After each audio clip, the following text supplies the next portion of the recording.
Hey friends, Anne here. Thank you so much for joining us on this journey of Holy Week as we have moved together from praise on Palm Sunday to crucifixion to resurrection. We are almost at the resurrection, but not quite yet. Today is Saturday of Holy Week. It's a time when we have been just kind of feeling the heaviness of Jesus's crucifixion. Yesterday, we went through all of the events that happened on Good Friday, and we were left with the fact that the disciples had buried Jesus and put him in a tomb. And in the gospel account, the story of the crucifixion, we don't really read anything about what happens on Saturday. So we can only imagine what the disciples would have felt like on that Saturday, what all of the people who had followed Jesus must have felt like on that Saturday. You can imagine all of the memories that they were thinking about. You can imagine all of the times that Jesus had predicted his death, that he had talked about his death, were probably running through their minds. They were probably talking about it. Some of them were just grieving quietly and silently. Some of them probably went back to their homes that they had left to follow Jesus. They were stunned. And here they were, wondering what is going to happen next. And one of the things that I think about on Saturday is some of the things that might have been going through their mind, some of the things that Jesus said. So what we're going to do is we're actually going to go back in the book of Mark, and we're going to kind of replay some memories, so to speak, replay a memory that the disciples would have had of their time with Jesus. And just as the disciples would have been thinking about all of this, we also should consider this and ponder this. What does this mean for our lives? So let's go ahead and you can join me in Mark chapter 8, and we are going to start with verse 31. And it says this: Then Jesus began to tell them that the Son of Man must suffer many terrible things and be rejected by the elders, the leading priests, and the teachers of religious law. He would be killed, but 3 days later he would rise from the dead. As he talked about this openly with his disciples, Peter took him aside and began to reprimand him for saying such things. Okay, remember, this is Mark chapter 8. We were in Mark chapters 14 and 15.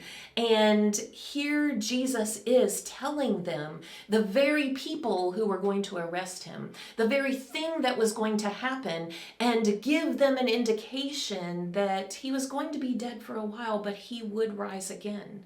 But Peter, in his insistence and in his impulsivity, takes Jesus aside and begins to reprimand Jesus. Now, I don't know about you, but I would imagine that it doesn't really go well when you tell the Son of God that what he is saying is the wrong thing, that he shouldn't say it. And this is what happens next. In verse 33, Jesus turned around and looked at his disciples, then reprimanded Peter. Get away from me, Satan, he said.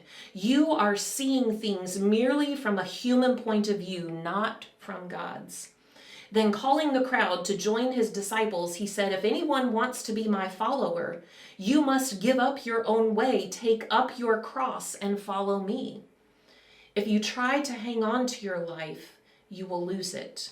But if you give up your life for my sake and for the sake of the good news, you will save it. And what do you benefit if you gain the whole world but lose your own soul? Is anything worth more than your soul? If anyone is ashamed of me and my message in these adulterous and sinful days, the Son of Man will be ashamed of that person when he returns in the glory of his Father with the holy angels. Friends, I wonder in Peter's grief if he recalled this instance. If he recalled this instance, if he was holding on to the possibility that maybe Jesus would arise in 3 days. Or did he just remember, get behind me, Satan? And why did Jesus say that to Peter? Because Peter, from a fleshly point of view, was only looking at what he wanted right then. He didn't want Jesus to leave from a selfish point of view, which who of us would? And he wanted things the way he wanted things. But Jesus went on to say, hey, actually, you've got to lose your life just like I'm losing my life.